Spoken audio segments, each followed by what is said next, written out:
नमस्कार दोस्तों, स्वागत है आप सभी का हमारे यूट्यूब चैनल पर। दोस्तों, आज की वीडियो में हम केंद्रीय मंत्रिपरिषद के बारे में चर्चा करने वाले हैं। तो चलिए दोस्तों, आज का वीडियो हम प्रारंभ करते हैं।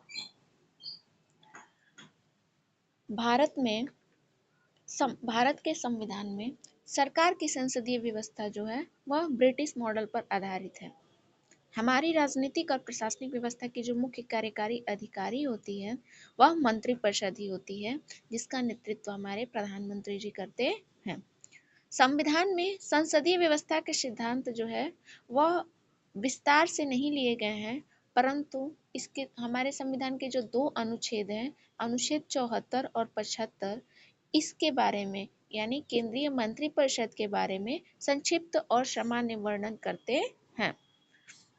अनुच्छेद 74 में कहा गया है कि राष्ट्रपति को सहायता एवं सलाह देने के लिए एक मंत्रिपरिषद होगी, जिसका प्रधान जो होंगे वह प्रधानमंत्री जी होंगे। राष्ट्रपति मंत्रिपरिषद की सलाह के अनुसार कार्य करेंगे, परंतु राष्ट्रपति मंत्रिपरिषद की सलाह पर पुनर्विचार के लिए भी कह सकते हैं, लेकिन मंत्रिपरिषद द्वारा दोबारा भेजने पर राष्ट्रपति उनकी सलाह के अनुसार कार्य करने के लिए बाध्य हैं। ऐसा जो है संविधान में भी इसका भी वर्णन देखने को मिलता है। मंत्रियों द्वारा राष्ट्रपति को दी गई सलाह की जांच जो है किसी न्यायालय के द्वारा नहीं की जा सकती, इसका वर्णन भारतीय संविधान के अनुच्छेद 75(2) में है।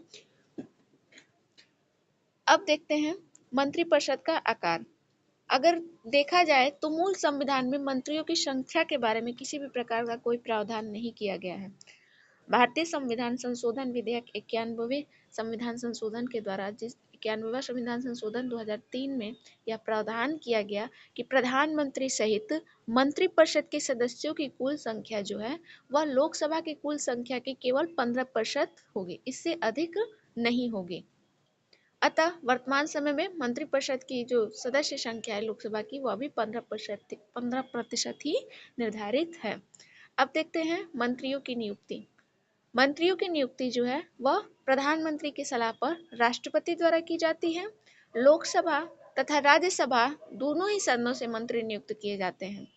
मंत्री जो एक सदन का सदस्य है उसे दूसरे सदन में कार्यवाही में उस भाग लेने और बोलने का अधिकार होता है, परंतु जब मत देने की बात आती है तो वह अपने सदन में ही मत दे सकता है, दूसरे सदन में मत नहीं दे सकता जिस सदन का वह सदस्य नहीं है। कोई भी व्यक्ति संसद की सदस्यता के बिना भी मंत्री बन सकता है, परंतु उसे 6 महीने के भीतर संसद के किसी भी सदन की सदस्यता प्राप्त करनी होती है।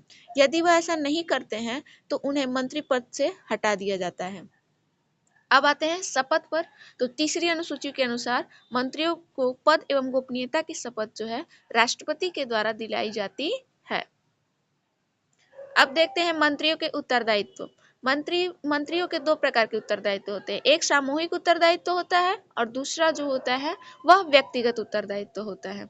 मंत्रिपरिषद लोकसभा के प्रति जो है सामूहिक रूप से उत्तरदायी होता है, और सामूहिक उत्तरदायित्व का तात्पर्य यह होता है कि मंत्रिपरिषद का निर्णय जो है वह जो लिया गया है निर्णय वह सामूहिक रूप से है, किसी एक व्यक्ति के द्वारा नहीं लिया गया है। इसलिए कोई भी मंत्री यदि इस निर्णय से असहमत होता है तो वह अपने पद से त्यागपत्र दे सकता है।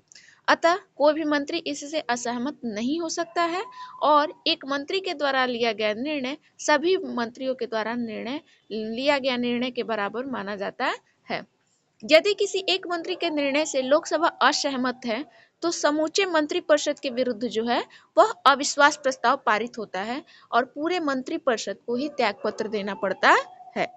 वहीं व्यक्तिगत उत्तरदायित्व में मंत्री जो होते हैं वह राष्ट्रपति के प्रति केवल उत्तरदायी होते हैं। अब आते हैं मंत्रिपरिषद की संरचना देखते हैं। तो संविधान में मंत्रियों की कोई श्रेणी नहीं दी गई है, परंतु व्यवहार में मंत्रियों की निम्न 4 श्रेणियां हैं। पहले होते हैं कैबिनेट मंत्री, दूसरे होते हैं राज्य मंत्री स्वतंत्र प्रभार, तीसरे होते हैं राज्य मंत्री और चौथे होते हैं उप मंत्री।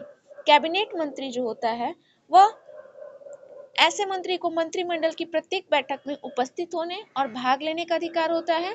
यह मंत्रिपरिषद का जो होता है सबसे महत्वपूर्ण भाग होता है। इसी के द्वारा सभी निर्णय जो है सामूहिक रूप से लिए जाते हैं। कैबिनेट मंत्री की लिखित सलाह पर ही राष्ट्रपति जो है वह राष्ट्रीय आपात की घोषणा करते हैं। अब आते हैं राज्य मंत्री स्वतंत्र प्रभार क्या होते हैं। तो राज्य मंत्री जो किसी कैबिनेट मंत्री के अधीन काम नहीं करता है, जबकि उसके विभाग से संबंधित कोई भी विषय जो होता है वह मंत्रिमंडल की कार्यसूची में होता है, तो उसे बैठक में उपस्थित होने के लिए आमंत्रित किया जाता है। अगला है राज्य मंत्री। इस मंत्री के पास जो होता है किसी विभाग का स्वतंत्र प्रभार नहीं होता है, यह कैबिनेट मंत्री के अधीन कार्य करते हैं। अब आते हैं उप मंत्री पर। तो उप मंत्री जो होता है ऐसा मंत्री होता है जो कैबिनेट मंत्री या स्वतंत्र प्रभार वाले राज्य मंत्रियों के अधीन कार्य करते हैं। जिस मंत्री के अधीन वह कार्य करता है वही उसे कार्य आवंटित भी करता है। यह कभी भी मंत्रिमंडल की बैठकों में भाग नहीं लेते हैं। मंत्रिमंडल की अगर भूमिका को देखें तो मंत्रिमंडल की भूमिका जो है वह केंद्रीय सरकार के मुख्य नीति निर्धारक अंग के रूप में होती है। मंत्रिमंडल राष्ट्रपति की सलाहकार संस्था होती है और उसकी सलाह के अनुसार ही राष्ट्रपति के द्वारा कार्य भी किया जाता है। मंत्रिमंडल सभी विधायी और वित्तीय मामलों को देखता है और मंत्रिमंडल ही विदेश नीति और विदेशी मामलों को भी देखने का कार्य करता है। इस प्रकार दोस्तों मंत्रिमंडल और मंत्रिपरिषद से संबंधित जो भी टॉपिक्स हैं अब समाप्त हो चुके हैं। अगर आपको मेरी वीडियो अच्छी लगे तो वीडियो को लाइक करना और अपने साथी दोस्तों के साथ शेयर करना ना भूलें। थैंक यू दोस्तों।